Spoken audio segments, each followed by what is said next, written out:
Previously, the autofocus on the Viltrox 28mm f4.5 was pretty disappointing. It was slow, hesitant, and constantly struggling to lock onto the target.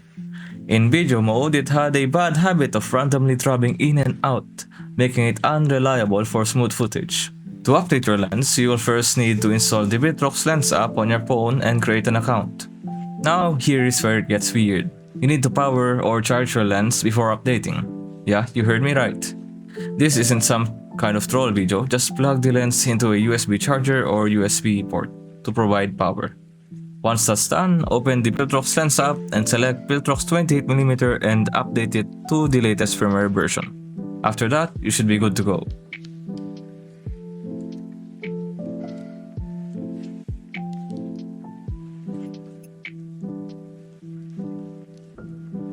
Single autofocus or AFS is still a little hesitant to lock on, but it's way faster than before.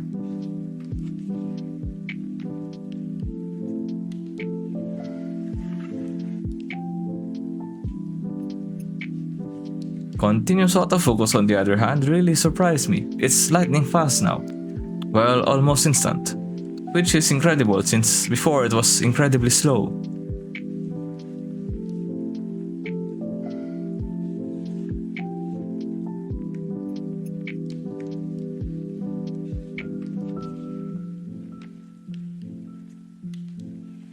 For video autofocus, the annoying throbbing issue is mostly gone, making it much smoother.